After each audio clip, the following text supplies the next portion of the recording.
और भाई सत्यम, क्या हाल है? सब बढ़िया भाई। और बता। क्या हो रहा है? कुछ नहीं यार, बस यही नॉर्मल। अरे मैंने सुना यार, एक और रिपोर्ट आ गई, अडानी के बाद एक और बम फोड़ दिया हिंडनबर्ग ने। हाँ, ब्लॉक इंडस्ट्रीज पे फोड़ा है बम।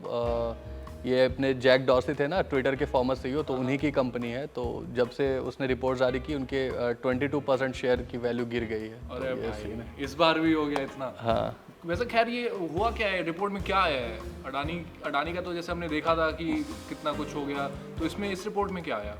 वही चीज़ है यार, वो इरेगुलरिटीज़ को मॉनिटर करता है हिंडनबर्ग हर बार की तरह। तो इस बार भी उसने वही किया है यार। उसने एक रिपोर्ट में ये वो बोल रहा है कि लगभग 2 सालों की रिसर्च थी उनकी। 2 सालों से वो इस कंपनी के फिनांस को पर रिसर्च कर रहे थे। कुछ फॉर्मर एम्प्लॉयज़ से भी बात की उन्होंने। तो इसमें बहुत सारे इरेगुलेशंस आए, फ्रॉड्स आए, क्योंकि ये जितना अपना यूज़र बेस बता रहे हैं उतना यूज़र बेस भी नहीं है। जो जितने ट्रांजैक्शन, लगभग 51 मिलियन ट्रांजैक्शन पर मंथ ये क्लेम करते हैं। ब्लॉक का एक ऐप है, कैश ऐप, जिस पे ये क्लेम करते हैं कि 51 मिलियन ट्रांजैक्शंस पर मंथ ये लोग करते हैं। तो उसमें उसने बोला कि इनका ऐप का यूज़र बेस इतना नहीं है जितना ये क्लेम कर रहे हैं, जितने ट्रांजैक्शंस दिखा रहे हैं उतनी हो नहीं रही हैं। और बहुत बड़ा फ्रॉड तो इन्होंने पैंडेमिक के टाइम पे किया। तो ऐसा सब कुछ था।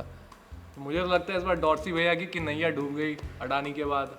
यार अब जो इसने क्लेम किया उस हिसाब से तो डॉर्सी ने पैसे तो पहले ही बना लिए हैं। पैंडेमिक के टाइम पे इसने क्या किया था कि उस टाइम पे इसने अपने फ्यूचर्स बहुत सेल किए थे, अपने जो शेयर होल्डिंग है, क्योंकि उस टाइम पे इस ऐप की शेयर की वैल्यू डिमांड बहुत बढ़ रही थी। तो इसने उस टाइम पे बहुत सारे शेयर्स बेच लिए थे। सिर्फ इसी ने नहीं, इसके को फाउंडर ने भी, डॉर्सी के को फाउंडर ने, और जो चीफ रेवेन्यू ऑफिसर हैं, इंडियन है कोई, अमृता करके, उन्होंने भी बहुत ज़्यादा अपने शेयर्स को बेचा था। तो इन लोगों ने तो पैसे पहले ही कमा लिए। अगर किसी की नैया डूब रही है तो वो है कॉमन इन्वेस्टर।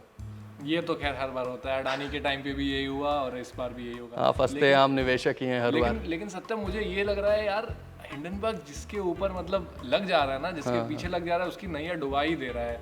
अडानी जी को ही देख लो, इस बार रिस्क लिस्ट आई है, उसमें कहाँ खिसक गए हैं 23वें पैदान पे।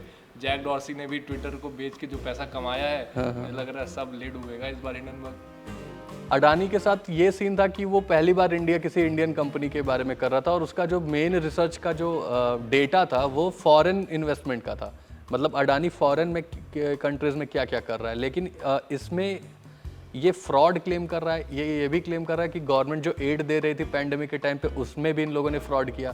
तो ये कुछ ऐसे पॉइंट है जो इसको क्रिमिनल ऑफेंस बनाते हैं, कि आप आम लोग को गवर्नमेंट हेल्प कर रहे हो और उस पैसे को आपने फ्रॉड किया, ये भी ऐसा सब किया। शेयर वेयर कितने डाउन गए इसके इस बार लिस्ट आने के बाद? 22% एक दिन में डाउन गए हैं भाई। तो इशू तो बड़ा है। हिंडनबर्ग की रिपोर्ट अच्छी। अब ये देखना होगा कि लॉन्ग रन में क्या होता है। अभी कंपनी की तरफ से कोई स्टेटमेंट नहीं आई है, तो कंक्लूजन पे तो नहीं पहुंचना चाहिए हमें। तो अब देखना ये होगा यार कि डॉर्सी क्या करता है। लाइक ये बड़ा शॉक तो है ही, लेकिन अब देखना होगा कि डॉर्सी की स्टेटमेंट क्या आती है इस पर। तो अब तो लगता है भैया जैक डॉर्सी की भी नैया डूब गई। अडानी जी का तो हमने देखा ही कि 80% उन्होंने क्लेम किया था और लगभग उतना ही उनके शेयर डाउन हो गए। अब देखना होगा कि जैक डॉर्सी के साथ क्या होता है, और ये देखने के लिए आपको देखना होगा जागरण बिजनेस। तो फटाफट से चैनल को सब्सक्राइब कर लीजिए, और अगर आपको ये वीडियो पसंद आई है तो इसे भी लाइक, कमेंट और शेयर करना ना भूलें। धन्यवाद।